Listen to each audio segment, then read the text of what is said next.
Welcome back, guys. As always, Hot Mess Espresso is very proudly sponsored by 502 Media. We are officially at 100 episodes today, which is absolutely insane. And to celebrate that, we have Shawn Coss on, who is an artist whose images depicting the symptoms of different mental illnesses has not only caught global attention, they're helping to fight the stigmas of those mental illnesses. Over the years, she's gone from a handful of prints to depicting over 100 mental conditions. He's since gone on to co-found Any Means Necessary Clothing, and today he has found his way onto Hot Mess Espresso. Shawn, welcome. Thanks. Yeah. So I guess, I know, we were just talking about, I know, we're both just such awkward human beings, and it's totally fine. This is going to be awesome. I know, I love it. I cannot wait. So what inspired this specific genre of art? Because a lot of people say they're macabre, they're creepy. I love them. But, you know, what inspired that? We're talking about in regards to the mental illness stuff or just my art in general?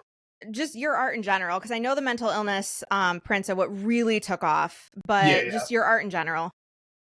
So art in general, I was always drawn to artwork. I found my dad's old military sketchbooks when he was still served of his Beetle Bailey sketches, which is an old Sunday comics artwork, and then some nature scenes. That's it, deer and eagles. Right. Drew these pencil things. I'm like, oh shit! I wonder if I could draw too, and I couldn't. I was terrible, but I just was always drawing. I drew dinosaurs for a long time. Moved over to video game characters, but I grew up raised on horror films. We lived a couple of miles away from Stephen King's house in Maine. Ooh. And my mom was obsessed with Stephen King, still is. She used to, let me watch all these movies I shouldn't have watched at 4 or 5 years old. And so I feel like a lot of that kind of inspired this more darker aspect of artwork. But I don't know, it's not really dark to me. Mm-hmm. I get bored in reality, so I don't want to draw stuff that's already out there. I want to draw some weird shit, and I don't know, something about it just draws me to it. Pun, but yeah, but it's just I don't know. I blame my mom. She raised me on horror films, and yeah, so it's her fault. What are some of your favorite horror films? Fuck, oh my god! So there's a lot of new ones. Mm-hmm. And then there's some old ones. Okay, right. So I'll start new and go back. Mm-hmm. So new, I am in love with the Rocker Brothers. Talk to Me, Bring Her Back are probably some of my top films right now. But Together and Weapons are fucking phenomenal. This whole new genre of horror that we're getting into is just great. Anything Jordan Peele, I'll fucking watch it. 1,000%. Way back, Pet Sematary, the original one, even the remake. It was fine. I didn't hate it. The remade It was really good. Chapter 1, Chapter 2 always sucked. Wasn't terrible, but it was better than the first one. In the Mouth of Madness is one that I really like, and a lot of people don't know that one too much, but that's kind of a Stephen King-esque film because it's based on this, not really a detective, someone trying to find this author named Sutter Kane, which was a Stephen King kind of play off. Gotcha. That was a super dope one. The Gate, really dope. That one gave me fucking nightmares. It's about these kids that found a record that they played backwards. It had satanic words, and they had a book, and there's a hole in the backyard and open up to the gates of hell. And they had these little fucking demons that used to give me nightmares. But yeah, a lot of anything with religious undertone or possession, I'm a huge fan of. Yeah, for sure. I definitely I'm a Rob Zombie girl to the end. You? I don't know what it is about his movies. Maybe because they're just so I don't know, but I love his movies. So I will say the one Halloween one, I don't remember which one it was. I think it was the second one he did. Mm-hmm. It's where Michael Myers comes out of the fire and he just starts murking all these firefighters. Mm-hmm. I enjoyed that one because I hate Michael Myers. I think that's one of the dumbest killers out there. Despise it. Halloween can eat a big old bag of dicks. Not a fan. But his version was super dope. I liked The Devil's Rejects. Didn't like her for House of a Thousand Corpses, but I don't think I was prepared. I don't think anyone was prepared for half of what happened in that movie. Right. Yeah, so to kind of, I guess, teeter back onto topic, um, while you were, learning what kind of genre you really liked, and obviously you're always drawn to the more horror inspired stuff, when did it start turning into the mental health aspects? The mental health stuff started around like 2016. Mhm. It was like 5 years into my nursing career. I was working in the ER at that time, and uh, the mental health focused hospital down the street from us shut their ER down, so we started getting a lot of those patients into our ER. So a lot of people, going through crisis, psychosis, episodes, stuff like that, suicidal, attempts. But I was working on that year's Inktober series, which, for those who don't know, every October we get like a prompt from this guy named Jake Parker on like drawing a new piece of artwork in ink every day for the month of October. So it's to help keep that creativity going. I don't like following fucking rules or other things that people tell me. So I said, "Fuck, I ain't doing that." So I was trying to think of something to do, and a couple of my fans had suggested like, have I ever looked at like the mental health, in my style and stuff like that. I never really thought about it, but I always had a love for psychology and just how the brain works and how we're just vastly different people.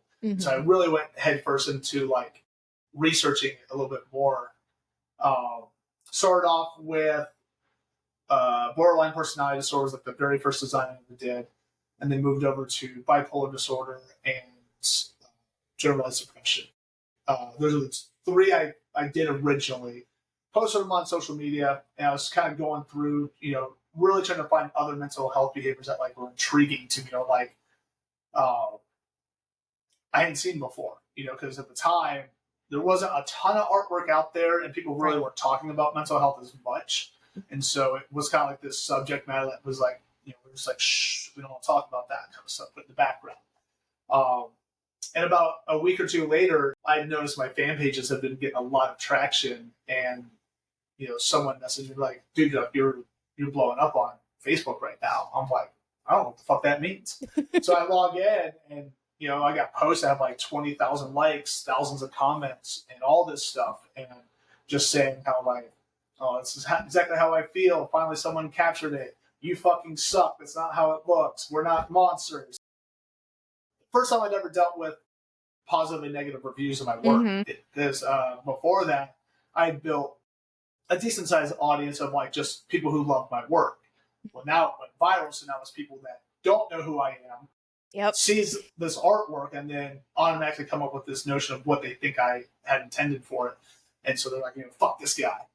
But I had seen how much it was helping people because other people kept saying like, nothing really shows how I feel, and this artwork does. So that really inspired me to keep going with it. I was like, man, I feel like this is just not represented accurate enough for people. Because whenever I looked at like, you know, bipolar disorder, it's always like, I don't know, very like cute and kind of rough, colorful stuff. I was like, man, I don't know if people with bipolar disorder would say that's very cute and fun and colorful. They're probably like, no, dude, it fucking sucks. Mhm. And so I guess I wanted to draw the sucky part of it and like the scary part. And so recently, a therapist I talked to gave me a really good uh, word for my designs. It's the externalization of the behavior, as Ooh. opposed because a lot of people are like, "I'm not a monster. You're making me look like a monster." I'm like, "No, it's not you. It's your mental health." Yeah. But when she said like, because she uses it in her practice, and she goes, "This is the externalization of what your mental health is." And I was like, "Oh, like I like that." And so I've been kind of, you know, sorry I don't remember her name, but I'm taking it. Thank you. But yeah, it became this thing that took a life of its own. Obviously, being in the hospital setting, seeing it firsthand, and then just having a lot of friends in that field that can help me with case studies and all that stuff really helped me understand it more. Even from then, 2016 to now, I've learned so much more on Mhm. a lot of these behaviors, like borderline personality disorder and OCD are probably the two I've learned so much more about. Mhm. And people are like, well, why don't you fix the book? because it has some misconceptions in it. I'm like, I don't want to fix it because that's where my head was when I created it in 2016. Yeah. So I have this, this newer book that comes out that's going to be the more like what I've learned kind of thing. And Yeah. so I think that answered the question. Fuck. Yeah, no, it answered it perfectly fine. Actually, the borderline print is how I discovered you. It was just randomly on my Facebook, and this was back in, let me see, I got diagnosed, I started getting help when I was like 25, so that was 8 years ago. So yeah, it was around like when you first started releasing them. Okay. And that was the first time, like, I had just gotten diagnosed borderline, and I was like, everything that I'm Googling, this is awful. And I saw that print, and I was like, that. Like, and I know obviously you were saying like there's some misconceptions in it and stuff like that. But again, in between 2016 and 2018, when that print was coming out, nobody knew jack shit about borderline. Right. They still really don't, but at least it's like there's a little bit more research. People are speaking out about it a little bit more. They're trying to humanize it and stuff like that. And that's, I started with the blog, and now I'm here, and I love telling people what borderline isn't, because of the fact that people just think it's this big villainous like disorder. Right. And it's not. I also do love that you even do like antisocial and narcissistic. Like, you really go there with all of the mental disorders. Yeah. So that's just off the top of your head, were there any like drawings that you did that were the hardest to kind of really depict based off of your research? Borderline was one of them. Mm-hmm. Thankfully, I met a very amazing person I consider my friend. She's based out of LA. Mm-hmm. Is it LA? Yeah, I think she's in LA. But she suffers from, I don't know if you call it suffer. She deals with borderline personality disorder. But she doesn't try to hide it on her social media posts. Like, she'll let you know, like, I'm in the mode. And like, she explained a lot to me, because she's an author, and she actually used a lot of my artwork in her book as well. I think it's called The Book of Thoughts, is what I think that's the name of the book. But she opened up my world to understand like what borderline is, and like a lot of that, like at least with her, like in terms of like how she reacts to like feeling like she's being abandoned, and like the over sexualization of certain things. One second she loves someone, one second she hates them, she doesn't want to be around them. Just like this constant battle that she goes through. And she helped me a lot with the newest book, because I had asked her, like, what are some of the main points that like is kind of like broad for everyone who has borderline, and then like let's fine tune some of it. So that one, the first time I did it was pretty difficult because I didn't fully understand. There wasn't a lot of information out there. Right. And then, so like this newer one I have that's coming out actually this year, it was actually commissioned for her, but it was this figure that's an angel and a demon kind of tearing themselves apart with all this stitching. And she felt like that really personified like this dual battle that she constantly has. Yeah. So that one helped. OCD, also another one that I struggled to fully understand in 2016. And these last couple of years, my business partner for my the company I own, he was diagnosed with OCD and ADHD, and he's very open about his therapy sessions. And so I've learned so much about like the intrusive thoughts and that voice, and just the like the different pathways his brain goes through just having conversations. And that helped me to understand my dad, who is one of those good old boys from West Virginia that doesn't believe in mental health, but he has severe OCD and anxiety. And when I'm talking to him, it's the same stuff that my business partner tells me. I'm like, oh my God, you have fucking OCD, Dad. Like, you do. He goes, that's not even real. I'm like, okay, sure. What the fuck ever. But you do.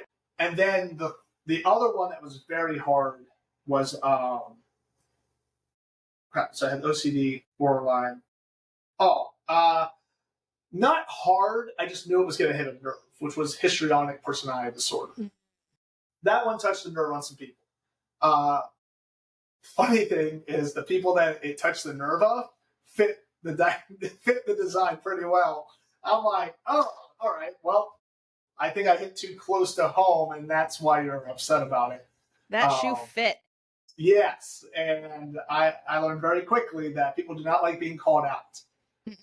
So those are probably the three that were, yeah, I think probably the most difficult. But they're all difficult in their own way because you're taking something that's like this big, and then you're trying to condense it all into one image. And Yeah. so, like with the new book, I tried doing like OCD has like 4 designs on it. Borderline personality has like 2 or 3 designs in it. So I realized I was like, one design's just not going to do it. Like I need to do a couple different parts to hit different aspects of it. Yeah.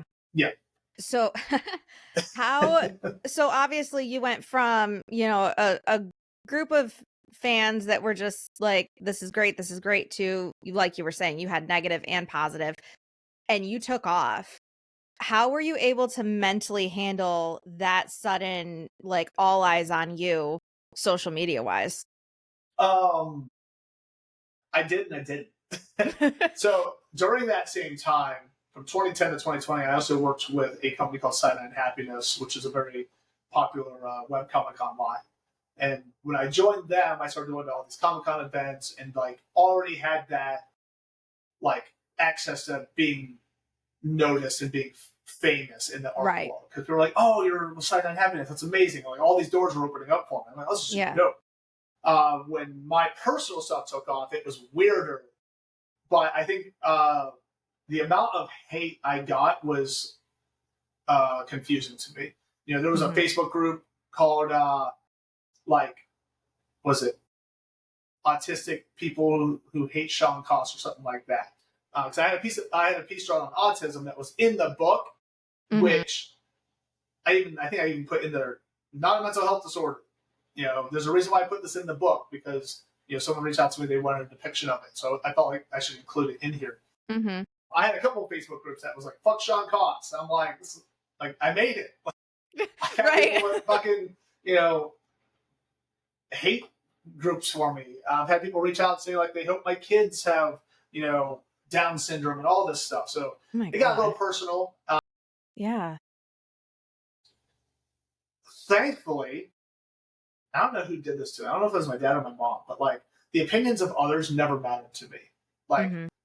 I could give a flying fuck what anyone outside of my family thinks about me.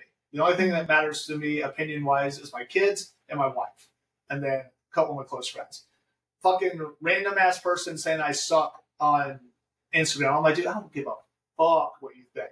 And usually, Mhm. if you're saying that, you're already miserable in life.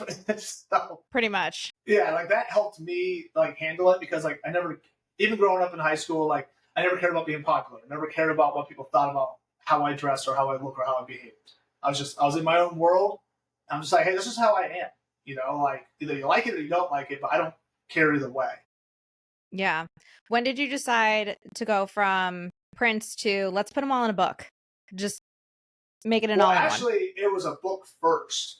Oh, okay. So in 2016, when I put it out in October, we were getting towards the end of the month, and everyone kept saying, "We need a book of this. We need a book of this. We need a," Mhm. and like they kept doing it. And I said, I didn't feel right. I was like, I don't know, man. I don't know if I should put a book out about this. But my business partner was like, we should, and then we could, maybe we can do something with like a donation or something like that. So we made a pamphlet. It's like a 5 by 9 book.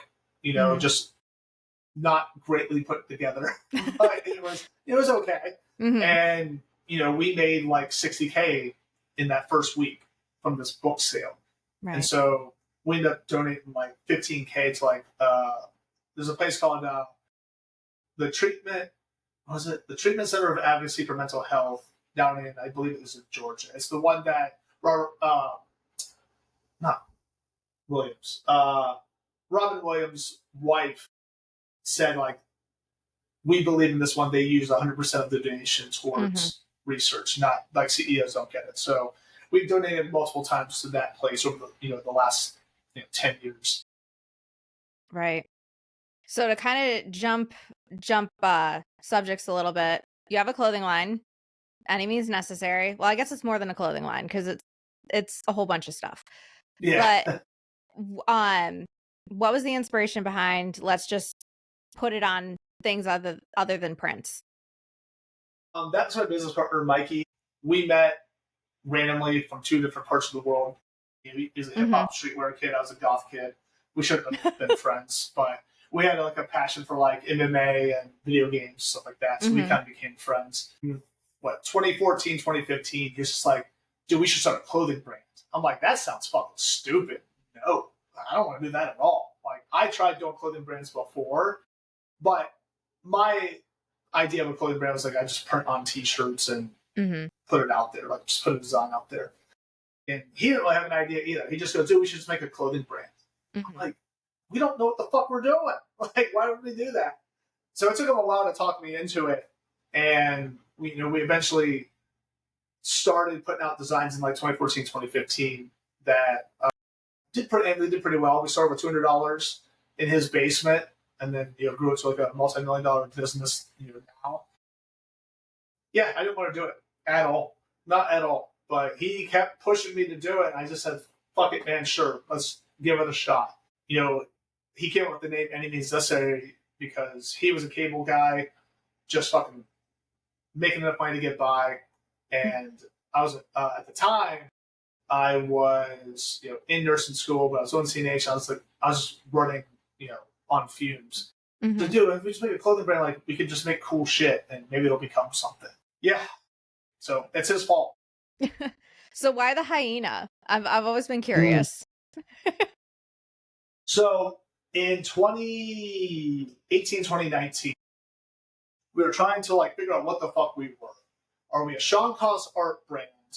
Or are we a street fashion brand that has Shawn Coss art? We were trying to figure out what we were going to be. And we hit a crossroads to where, I was ready to walk. Me and Mikey just were at each other's throats on everything. We didn't know how to talk to each other. Like, it was like a bad marriage. We were on the verge of divorcing. Right. And we brought in a consultant, and he kind of helped us work through our things. But he kept saying, like, we need to rebrand you. Like, you need like a mascot, some type of logo. Everyone always goes to the fucking wolf. They go to the fucking lion because people are fucking lazy, and that's the first things they think of. But we wanted something that was like really defines like how we are. And so we looked at a couple of different animals. Like the honey badger was one of them. Oh my God. I love that. But the spotted hyena was one that we both were drawn to because like they're very pack oriented, and their only other like equal predator is the lion. So like nothing else competes against them besides a lion, and they will literally fight tooth and nail. They'll gnaw their own legs off, and keep going. There's a video of this one that got attacked by a lion, had a severed spine. So it's from the waist down, it was paralyzed, and it learned how to walk on its front legs and just have its back legs just hanging up in the air. They just don't give up. They're just relentless.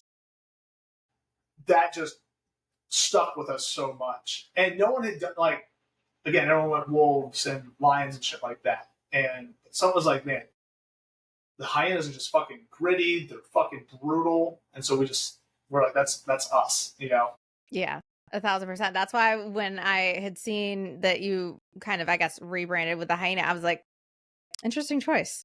Right. And then it took me 6 years to ask you. But yeah, what are some of the biggest moments you've had thus far in the last, let's just say 9 years, that have really kind of blown your mind with, I've made it, or holy shit, this is happening? All right. Well, CNH was a big one. I was a huge Sign and Happiness fan growing up. And becoming a part of that company was super huge for me. Getting to work on cartoons and all that stuff was like a dream come true. So that was awesome. Excuse me, burping up seltzer water.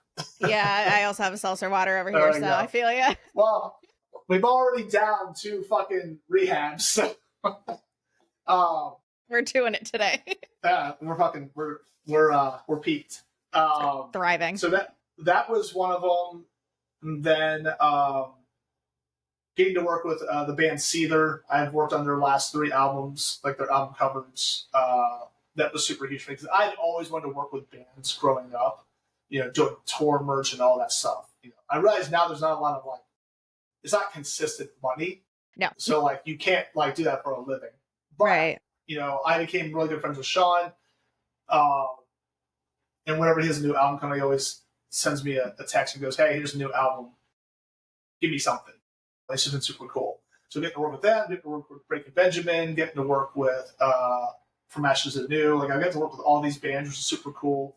Mm-hmm. So one big thing for me, and it's whatever other people. So there's a concert festival called Sonic Temple, Yes. and it's in Columbus. 2 years ago, Seether was playing it, and they gave me all artist access passes. That means I could go anywhere I wanted. And Right.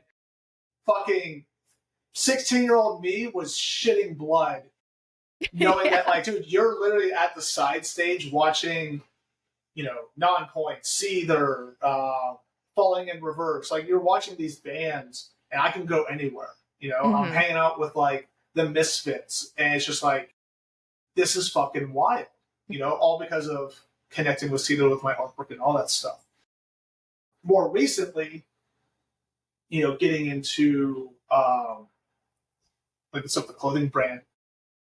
Well, actually, so 2023, we did like the most money we'd ever done in was like $4.2 million in a year, which is fuck. You know, I profit in case anyone starts DMing me. Right. Like there's a Like, lot that goes into a yeah, business. like I'm not driving fucking Lambos, even though I wish I was. But Right. that was huge for us. Like that was the first year that I could kind of just fuck off and buy what I want. We just go on vacations and not really have to worry about too much. They're Mm-hmm. like, dude, we still got money coming in. This is awesome. And then 2024 happened and then fucking tanked us. Uh, yeah, now recently it's just like the licensing that we've gotten to. Do I just talk about these now since they're part of the I thing? mean, we can because I was gonna. Segue into it? Yeah, might as well just segue into it. Okay. So recently we got the licensing because we felt like we hit a ceiling with the company and Mm-hmm. we wanted to expand. And so, we got an official partnership with a band called Typo Negative, which a lot of people don't know because they're young, but 90s is doing like a revival, so I'm hoping people will love it. And then we also signed with a very big cartoon based off of the comic Invincible, which is on Amazon Prime. Robert Kirkman is one of the three creators of that show. That's fucking huge for us. Yeah, a lot of cool shit's happening. And it's weird because I thought I was just going to be working in a fucking factory the rest of my life. Right. How do you deal with like I guess artist block? It's like writer's block, but because now you have to kind of keep this momentum going. How do you work around that when you are just like, nah? I've stopped trying to force myself to like draw. I've only drawn like one piece in the last couple of weeks for my personal fan page. So just head down with the Invincible stuff. I got to Mm-hmm. design like 60, 70 different items, show it for approval, and plan out the next 2 years for releases. But honestly, I've also been kind of at a block.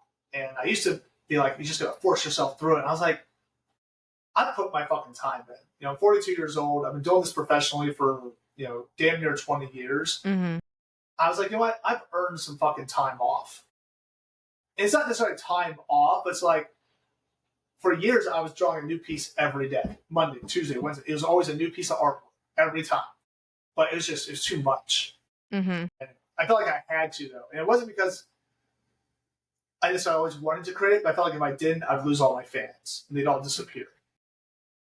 Now I'm just like, I'm just going to draw when I feel like it. When I feel like it needs to come out, if I have a solid idea, I'm going to put it out there. I'm not going to put out a half-assed idea anymore. And so I just kind of, play video games. I'll watch some horror movies, hang out with my kids. Sometimes they're watching like K-pop Demon Hunter, like it's super inspiring right now to me. Right. And they're, listening to it every day. I listen to it every morning when we're taking them to school. Mm-hmm. And so I don't force it anymore. If it comes, it comes. I let inspiration kind of hit me, but I'm just so active in, working on the business right now, trying to be present for the kids. They're going to start a dance. I love dance, so like I I'm love trying to it. learn. You know the song "Gnarly" by Uh, who's it by? Cat's Eye? No, maybe if it's a TikTok sound, I probably know it just from my Yes. way too much doom When you scrolling. you'll look it up after this podcast. I will. It's very feminine. It's very like K-pop style, but the Mm-hmm. dance is so fire, and I'm trying to learn it with my daughter. She's learning it with her friends, but I told her I was going to learn it before her. So yeah, that's kind of the stuff I've been doing. I've been kind of like taking my creativity and putting it towards other things. You know, not trying to. I think as artists, we beat ourselves down when we have like artist block. You know, Mm-hmm. I realize like, hey, if I'm blocked, I try to do everything but art to like unblock myself. So like I have a garden that me and my wife started about 2 years ago, and I absolutely love gardening, like the vegetables Mm-hmm. and all that shit. It's fucking fun, and Yeah. I find a lot of times my ideas will come while I'm picking vegetables. 1000%. Yeah, So, I mean, you've kind of already answered it, but how are you like taking care of yourself, juggling all of this, being a present father, learning a new TikTok dance, like, you know, running a company, the art. I know you toured with the Oddities Expo for a few weekends. Like, how are you juggling all that, and how do you take care of yourself and make sure that Shawn's whole? I'm usually the last I care about because I try to make sure everything else is. I'm very good at compartmentalizing. I what keeps me really sane is I go to the gym pretty frequently. I try Mm-hmm. to. Which is weird is I'm in better shape now at 42 than I was in my 20s when I was going like 5 days a week to the gym. So I don't know what changed, but I feel better now. I actually feel better now than I did in my 20s. Try to tell you, I don't drink. I drink very rarely. Like if I drink, it's like once every 3-4 months, or we're at a Right. convention. I don't do drugs. You know, I'll smoke some weed occasionally here and there, but even then, I'm just like, eh. You know, I think my only crutch is I pop you in the song like goddamn candy. You know, make sure I go to sleep. Yeah. But Yeah. other than that, you know, I just try to. I'm not the best at eating healthy, but I'm trying to get better at it. It's And hard.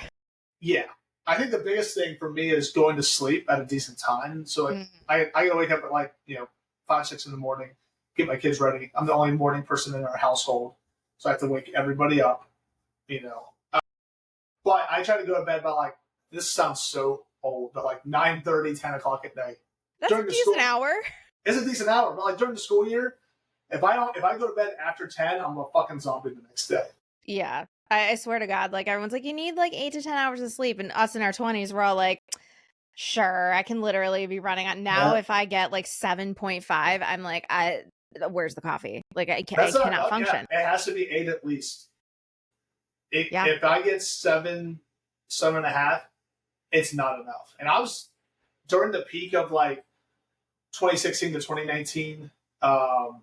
With I was nursing the brand, uh, the cartoon, and I just had actually both my daughters were born at that time. I was sleeping 4 hours a day for the longest Oof. time, but I was functioning. Adderall probably helped at that time because I didn't need sleep Just a or little. food. I was just methed out of my head. Basically, no, I know. It's what do I affectionately call it? Diet meth. I'm just like, it's like Yes. the legal version of Oh, dude. it.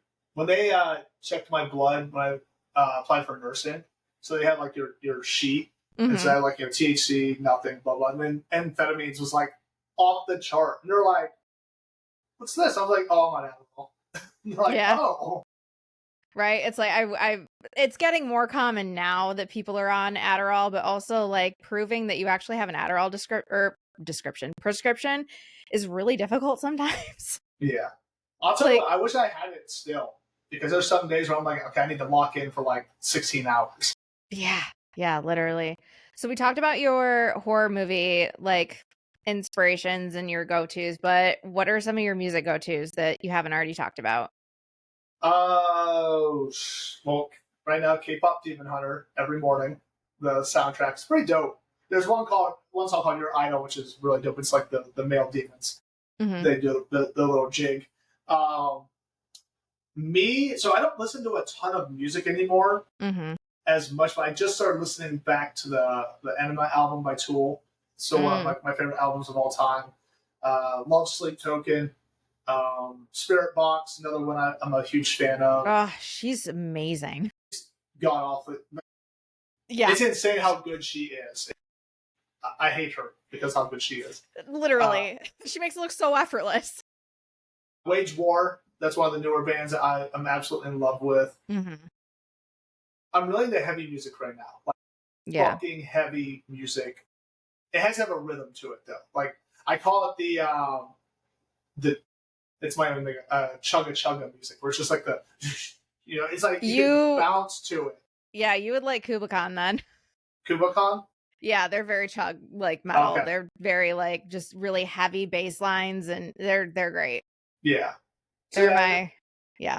I do also like a lot of underground hip hop. So like Aesop, Sadistic, Cage, Sage Francis, Atmosphere, a lot of like Minnesota rap. Prof. Prof is a fucking funny ass guy to listen to.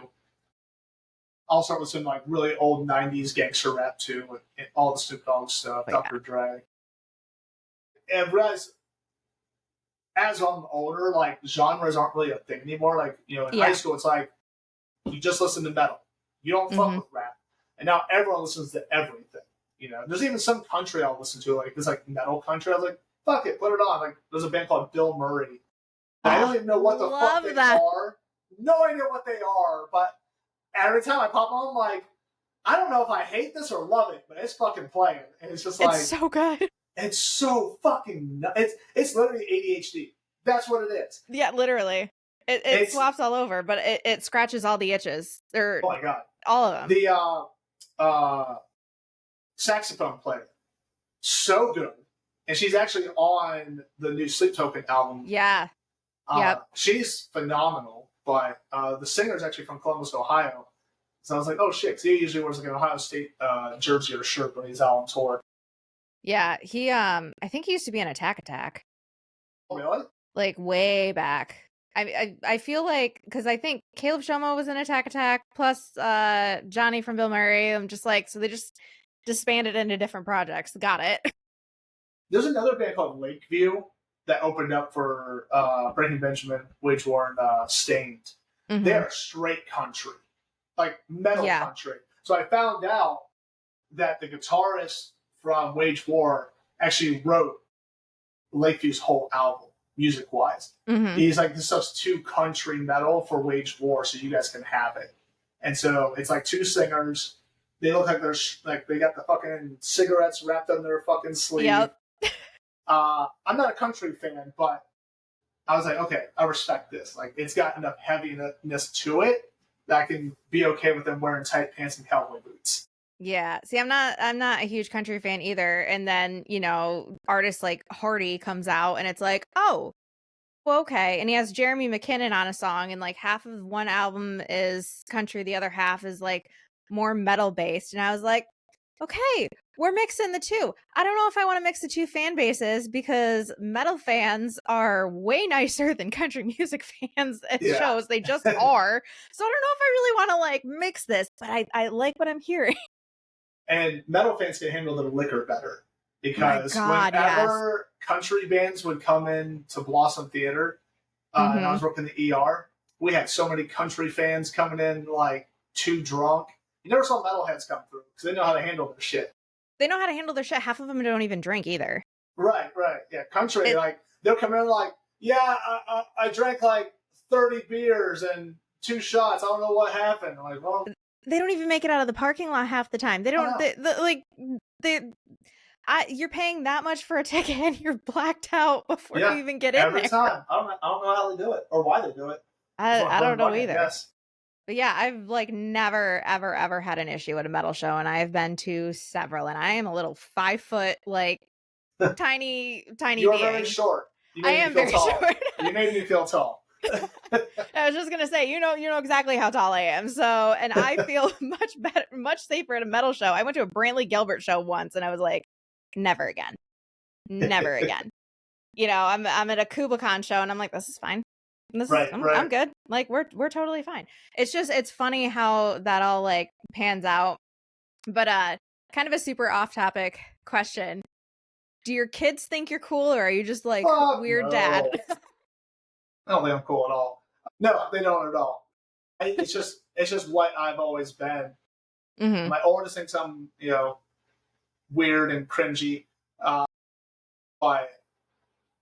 I think she understands that I do have like some fame, because like some of her friends will talk about me. Like her one friend gave me this. I don't know if you can see that. He wants me to redraw it as like my own style. Oh, that's actually pretty cool. I was gonna do it and then send him a bill and be like, "Welcome to having me as a This is what as a happens when you want commission." something commissioned. Yes, and my youngest, I just don't think they care. Yeah. I think they care more about me just being here, um, which I never really had growing up because Hmm.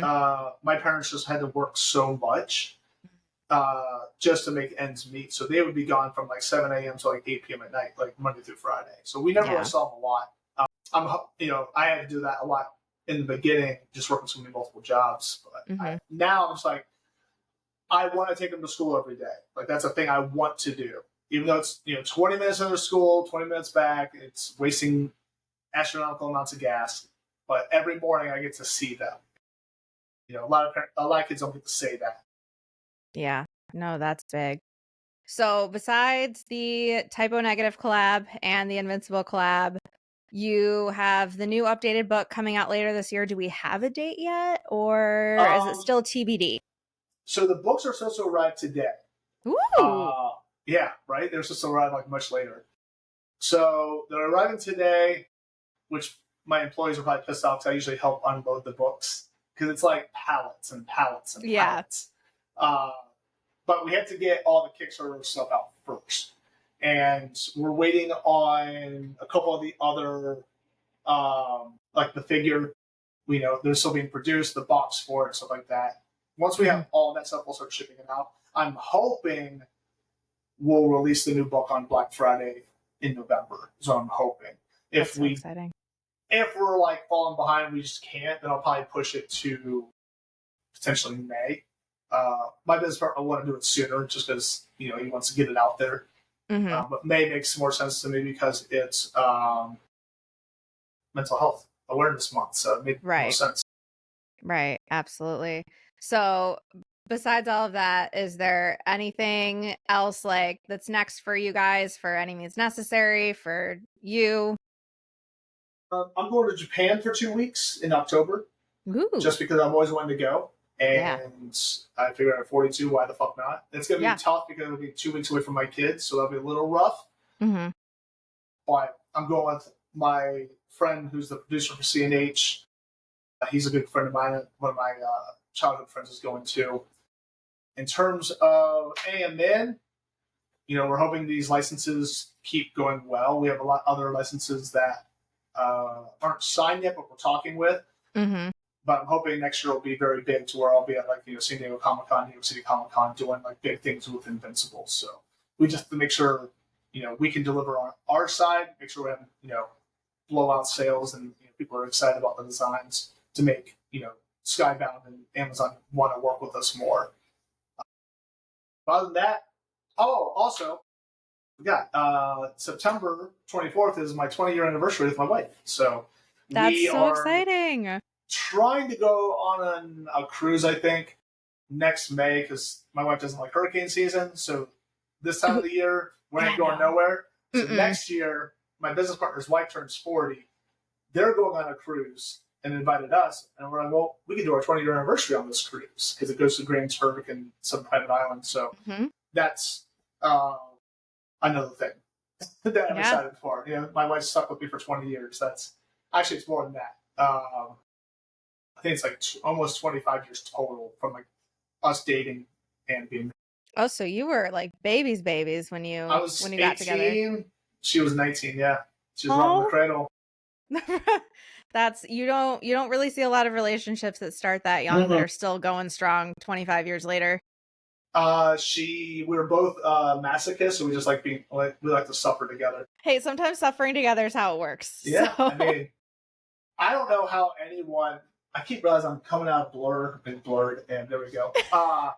it goes in and out. It kind of like evens itself out with My the production.